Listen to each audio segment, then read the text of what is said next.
ओम शांति।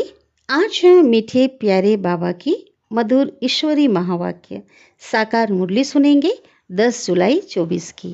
आज की मुरली का सार है, मीठे बाबा कहते हैं, मीठे बच्चे अब सतो प्रधान बन घर जाना है, इसलिए अपने को आत्मा समझ निरंतर बाप को याद करने का अभ्यास करो, उन्नति का सदा ख्याल रखो।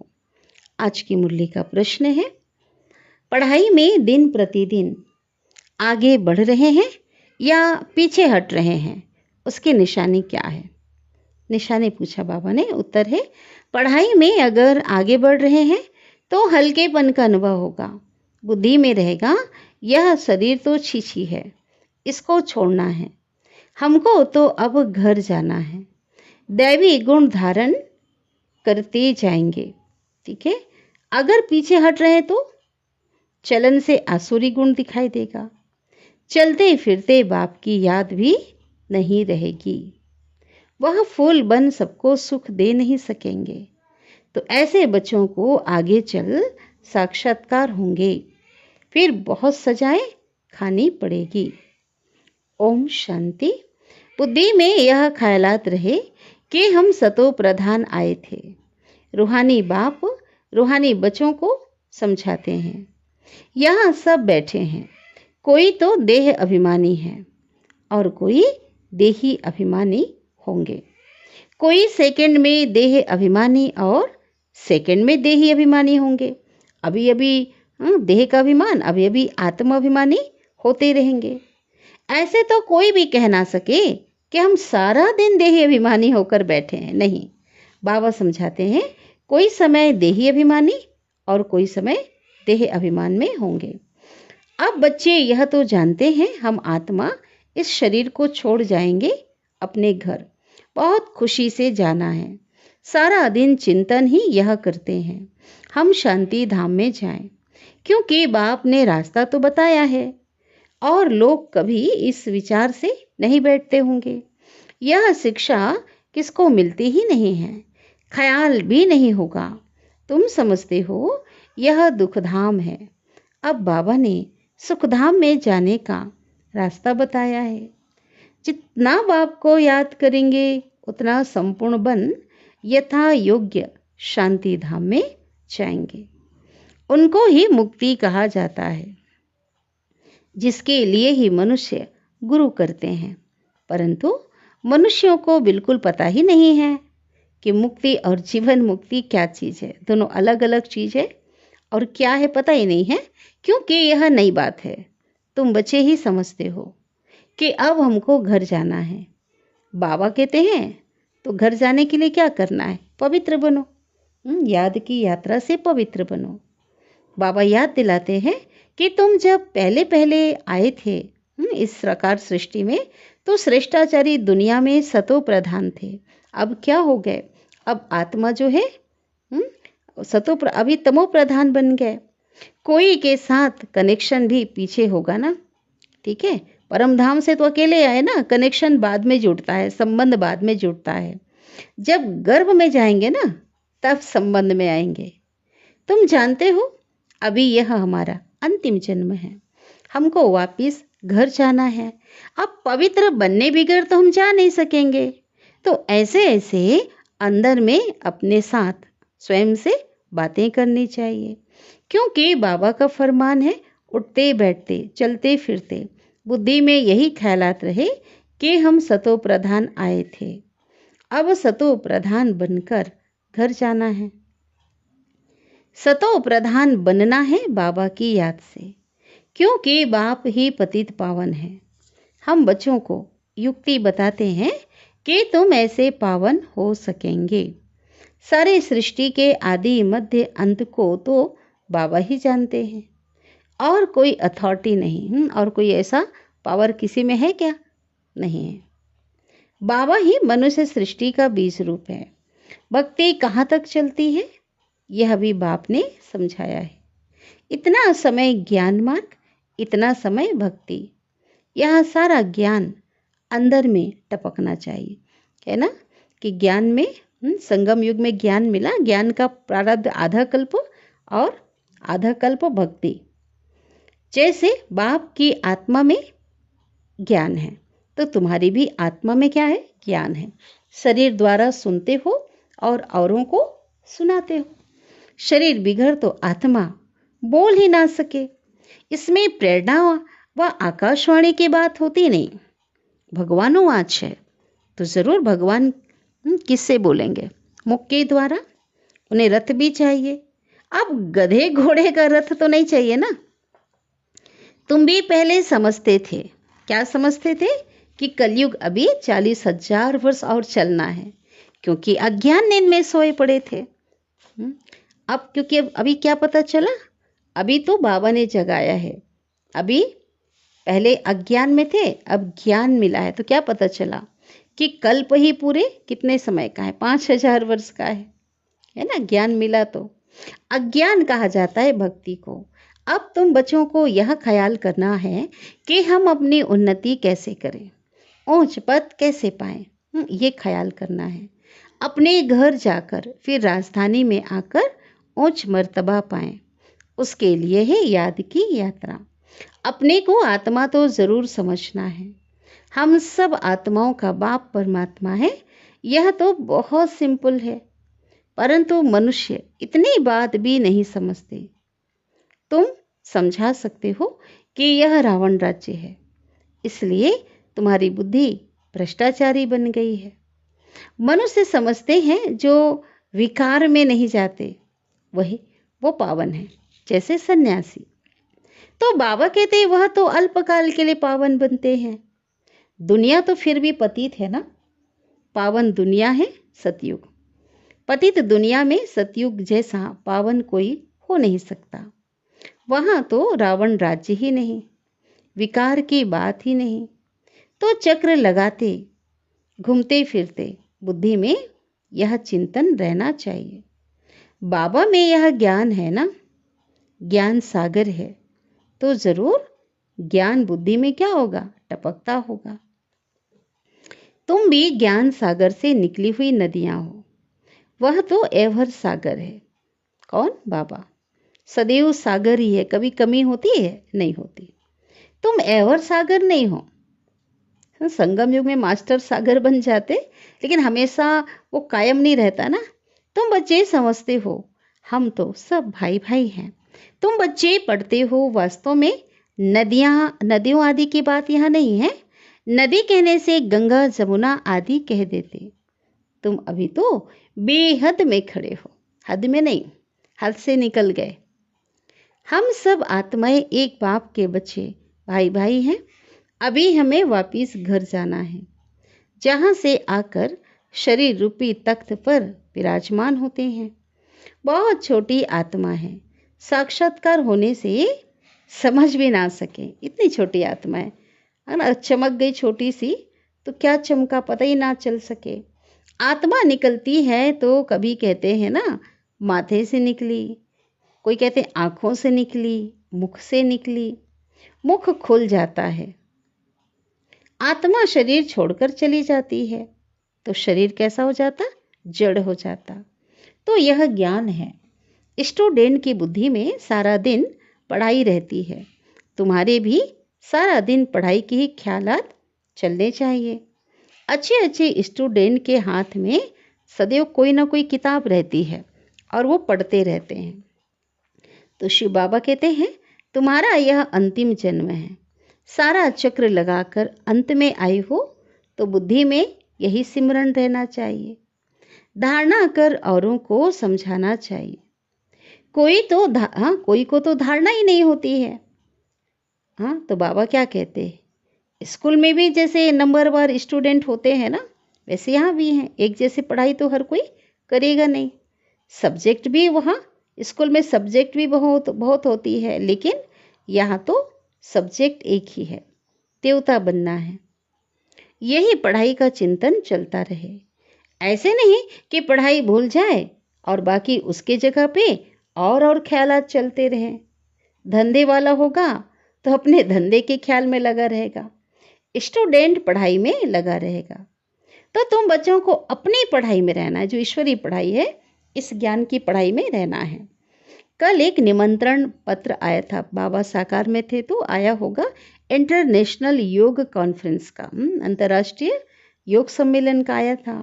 तो तुम उन्हों को लिख सकते हो कि तुम्हारा तो यह हठ योग है, इसकी एम ऑब्जेक्ट क्या है, इससे फायदा क्या होता है। हम तो राजयोग सीख रहे हैं। परम पिता परमात्मा जो ज्ञान का सागर है, वह रचयिता हमको अपना और रचना का ज्ञान सुनाते हैं। अब हमको वापिस घर जाना है। मन मना भव, यह है हमारा मंत्र। हम बाप को और बाप द्वारा जो वर्षा मिलता है उसको याद करते हैं। तुम यह हठ योग आदि करते आए हो, इसके एम ऑब्जेक्ट क्या है? हमने अपना तो बताया कि हम यह सीख रहे हैं, और तुम्हारे इस हठ योग से क्या मिलता है, ऐसा रिस्पॉन्ड संक्षेप में लिखना है। ठीक है, ऐसे ऐसे निमंत्रण तो तुम्हारे पास बहुत आते हैं। ऑल इंडिया रिलीजन कॉन्फ्रेंस का जो धार्मिक सम्मेलन होता है, उसका भी निमंत्रण तुमको आए और तुमको बोलें आपका एम ऑब्जेक्ट क्या है, तो बोलो हम यह सीख रहे हैं। क्या सीख रहे हैं? राजयोग सीख रहे हैं। तो अपना भी जरूर बताना चाहिए। ठीक है, क्यों? क्योंकि यह राजयोग तुम सीख रहे हो, तो बोलो ना हम यहाँ पढ़ रहे हैं और हमको पढ़ाने वाला भगवान है। हम सब ब्रदर्स हैं, भाई भाई हैं। हम अपने को आत्मा समझते हैं। बेहद का बाबा कहते हैं, अपने को आत्मा समझ मामेकम याद करो तो तुम्हारे पाप कट जाएंगे। तो ऐसी ऐसी लिखत बहुत अच्छी रीति छपा के रख दो। फिर जहाँ जहाँ कॉन्फ्रेंस आदि हो, सम्मेलन होता है, वहाँ पर भेज दो। कहेंगे यह तो बहुत अच्छे कायदे की बात सिखाते हैं। इस राजयोग से राजाओं का राजा, विश्व का मालिक बनते हैं। हर 5000 वर्ष बाद हम देवता बनते हैं, और फिर क्या बनते? दैवी गुणधारी अर्थात देवता। फिर मनुष्य बनते हैं, माना देह भान में आ जाते हैं। ऐसे ऐसे विचार सागर मंथन कर फर्स्ट क्लास लिखत बनानी चाहिए। आपके पास ऐसा होना चाहिए, कह रहे हैं बाबा। उद्देश्य तुमसे पूछ सकते हैं तो यह छपा हुआ रखा हो, हमारी एम ऑब्जेक्ट यह है। तो ऐसे लिखने से टेम्पटेशन होगी, उनको ललक होगी ना सुनने की। इसमें कोई हठ योग व शास्त्रार्थ करने की बात नहीं। उनको शास्त्रार्थ का भी कितना अहंकार रहता है ना, उस ज्ञान का उनको। तो वे अपने को शास्त्रों की अथॉरिटी समझते ना, जितने वेद शास्त्र को पढ़कर एक एक श्लोक आदि कंठस्थ कर लिया है, तो पूरे एक अधिकार समझते, अथॉरिटी समझते हैं। वास्तव में तो वह पुजारी हैं। अब अथॉरिटी तो पूज्य को कहेंगे ना, पुजारी को क्या कहेंगे? क्वेश्चन मार्क बाबा ने छोड़ दिया। तो यहाँ क्लियर करके लिखना चाहिए हम क्या सीखते हैं। बीके का नाम तो बहुत मशहूर हो गया ब्रह्मा कुमारियों का। और योग तो दो प्रकार का है, एक है हठ योग और दूसरा है सहज राजयोग। वह तो कोई मनुष्य सिखला ना सके। राजयोग एक परमात्मा ही सिखलाते हैं। बाकी यह अनेक प्रकार के योग जो हैं वो मनुष्य की मत पर हैं। वहाँ देवताओं को तो किसकी भी मत की दरकार नहीं, क्योंकि वर्षा लिया हुआ है। वह देवताएं अर्थात दैवी गुण वाले हैं, जिनमें ऐसे गुण नहीं हैं जिसको असुर कहा जाए। देवताओं का राज्य था, फिर वह कहाँ गए? 84 जन्म कैसे लिए? तो सीढ़ी पे समझाना चाहिए। सीढ़ी का जो चित्र है ना, वो बड़ी अच्छी है। जो तुम्हारे दिल में है वह इस सीढ़ी पे है। सारा मदार पढ़ाई पर है ना। पढ़ाई पे सारा मदार, माना पद पोजीशन जो हमें मिलेगा है ना, नंबर वार, तो पढ़ाई के आधार पे है।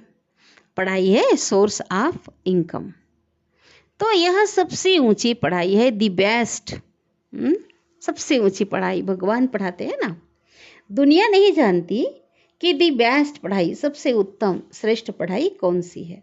तो जरूर भगवान की द्वारा पढ़ाई जाने वाली पढ़ाई है, सहज है और सबके लिए है।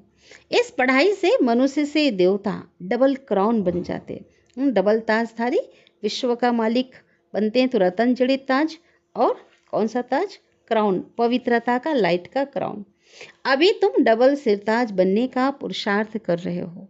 पढ़ाई एक ही है, फिर कोई क्या बनते, कोई क्या।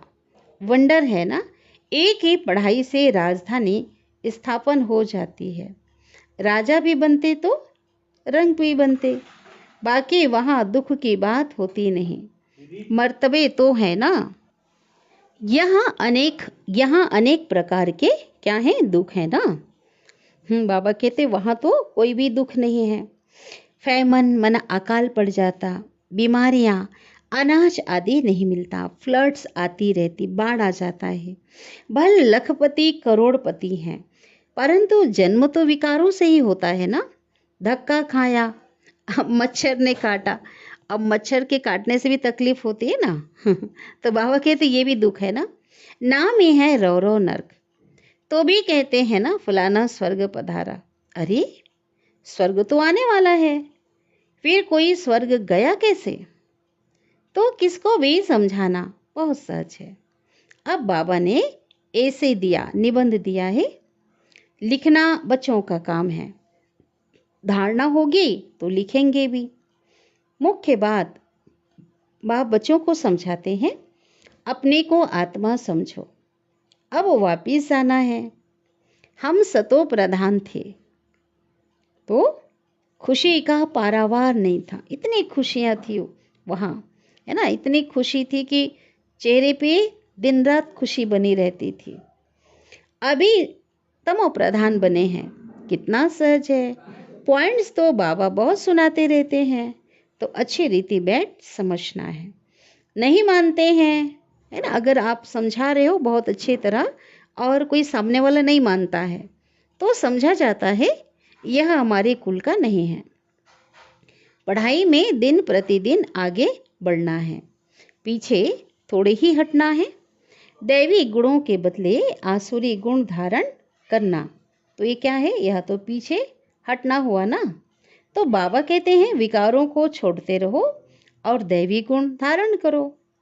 बहुत हल्का रहना है, बुद्धि से भी क्या रहना, हल्का। यह चिची शरीर है ना, इसको छोड़ना है। हमको तो अब क्या करना है, घर जाना है। बाप को याद नहीं करेंगे तो गुलगुल नहीं बनेंगे, बहुत सजाएं खानी पड़ेगी। आगे चलकर तुमको साक्षात्कार होंगे। फिर बाबा पूछेंगे तुमने क्या सर्विस की, तुम कभी कोर्ट में नहीं गए हो, है ना। कोर्ट जो होता है ना, कचहरी, उस समय बच्चे नहीं गए थे। बाबा ने तो सब देखा हुआ है, कैसे वह लोग चोरों को पकड़ते हैं फिर केस चलाते हैं। तो वहाँ भी तुमको सूक्ष्म वतन में क्या होगा, तुमको सब साक्षात्कार कराते रहेंगे। सजाएं खाकर फिर पाई पैसे का पद पा लेंगे। टीचर को तो रहम आता है ना, यह नापास हो जाएंगे, फेल हो जाएंगे। यह बाप को याद करने की सब्जेक्ट सबसे अच्छी है, जिससे पाप कटते जाएं। बाबा हमको पढ़ाते हैं, यही सिमरन करते चक्र लगाते रहना चाहिए। स्टूडेंट टीचर को याद भी करते हैं और बुद्धि में पढ़ाई रहती है। टीचर से योग तो ज़रूर होगा ना कि फलाना टीचर हमें पढ़ाता है, तो ऐसे बाबा कहते तुम्हें भी तुम्हारा टीचर कौन है, परमात्मा, तो उनकी स्मृति रहनी चाहिए। और बुद्धि में क्या रहना है, पढ़ाई। तो बुद्धि में ये रहे कि हम सब भाइयों का, आत्मा भाइयों का टीचर एक वह सुप्रीम टीचर है। आगे चलकर तो बहुतों को मालूम पड़ेगा, है ना, किस क्या मालूम पड़ेगा, भगवान के आने का, उनके कार्य का। तो क्या कहेंगे, अहो प्रभु तेरी लीला अपरम अपार है। महिमा करके मरेंगे परंतु क्या होगा, पा तो कुछ भी नहीं सकेंगे ना। तो देह अभिमान में आने से ही उल्टे काम होते हैं। देही अभिमानी होने से, आत्मा अभिमानी होने से अच्छा काम करेंगे। बाबा कहते हैं अब तुम्हारी वानप्रस्थ अवस्था है, वापिस जाना ही पड़ेगा। हिसाब किताब चुकतू कर सबको जाना है, चाहे वह ना चाहे हैं। बाबा कहते ले तो सबको जाना है, जाना जरूर है। एक दिन ऐसा भी आएगा जो दुनिया बहुत खाली हो जाएगी, सिर्फ भारत ही रहेगा। आधा कल्प सिर्फ भारत ही होगा, तो कितनी दुनिया खाली होगी। ऐसा ख्याल कोई की बुद्धि में नहीं होगा सिवाय तुम्हारे। फिर तो तुम्हारा कोई दुश्मन भी नहीं होगा। दुश्मन आते हैं क्यों? क्यों आते हैं? धन के पिछाड़ी, है ना। भारत में इतने मुसलमान और अंग्रेज क्यों आए? पैसा देखा, पैसे बहुत थे ना, अब नहीं है तो अब और कोई है नहीं। कौन नहीं है? अंग्रेज और मुसलमान। अभी बाबा कहते पैसे ले खाली करके गए। मनुष्य यह नहीं जानते क्यों। बाबा कहते हैं पैसा तो तुमने आप ही खत्म कर दिया ड्रामा प्लान अनुसार। तुम्हें निश्चय है हम बेहद के बाप के पास आए हैं। कभी किसके ख्याल में नहीं होगा कि यह ईश्वरीय परिवार है। अच्छा, याद प्यार ले लेते हैं। मीठे मीठे सिके लिधे बच्चों प्रति माता पिता बाप दादा का याद प्यार और गुड मॉर्निंग। रूहानी बाप की रूहानी बच्चों को नमस्ते, और हम रूहानी बच्चों की रूहानी माता पिता बाप दादा को याद प्यार, गुड मॉर्निंग और नमस्ते। शुक्रिया बाबा, शुक्रिया आपका दिल से पद्मा पदम गुना शुक्रिया। धारणा के लिए मुख्य सार है, चलते फिरते बुद्धि में पढ़ाई का चिंतन करना है। कोई भी कार्य बुद्धि में सदा ज्ञान, कोई भी कार्य करते हुए बुद्धि में सदा, बाबा का एक बहुत अच्छा पॉइंट है जो हमेशा कहते ज्ञान क्या होना चाहिए? टपकता रहे, माना बुद्धि खाली ना हो, कुछ ना कुछ पॉइंट स्मृति में रहे। यह दी बेस्ट पढ़ाई है जिसे पढ़कर डबल क्राउन बनना है। सेकेंड पॉइंट है अभ्यास करना है। हम आत्मा भाई भाई हैं। देह अभिमान में आने से ही उल्टे काम होते हैं, इसलिए जितना हो सके देही अभिमानी रहना है। आज का वरदान सद्गुरु वरदान दे रहे, सत्यता की शक्ति द्वारा सदा खुशी में नाचने वाले शक्तिशाली महान आत्मा भव। विस्तार है, कहा जाता है सच तो बिठो नच। जो सच्चा होगा वो क्या करेगा? वो खुशी में नाचेगा। सच्चा अर्थात सत्यता की शक्ति वाला सदा नाचता रहेगा, कभी मुरझाएगा नहीं, उलझेगा नहीं, घबराएगा नहीं, कमजोर नहीं होगा। वह तो खुशी में सदा नाचता रहेगा। इसलिए बाबा कहते नाचता रहेगा, शक्तिशाली होगा, खुशी में नाचता रहेगा और शक्तिशाली होगा। उसमें सामना करने की शक्ति होगी।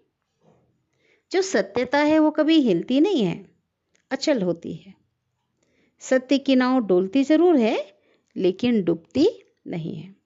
तो सत्यता की शक्ति को धारण करने वाली आत्मा ही क्या है? महान आत्मा है। तो क्या करना है? सत्यता रूपी गुण को धारण करना है, तभी हम खुशी में नाचेंगे और शक्तिशाली बन जाएंगे। तो क्या कहा पापा ने? सत्यता को की शक्ति को धारण करने वाली आत्मा ही महान है। स्लोगन, व्यस्त मन बुद्धि को सेकंड में स्टॉप कर लेना ही सर्वश्रेष्ठ अभ्यास है ना। बहुत बिजी रहते हुए भी एक सेकंड में जहाँ चाहे वहाँ, है ना, श्रेष्ठ संकल्पों में स्टॉप कर लेना, स्थित करना, यह अभ्यास हम सभी को करना है। अच्छा, ओम शांति।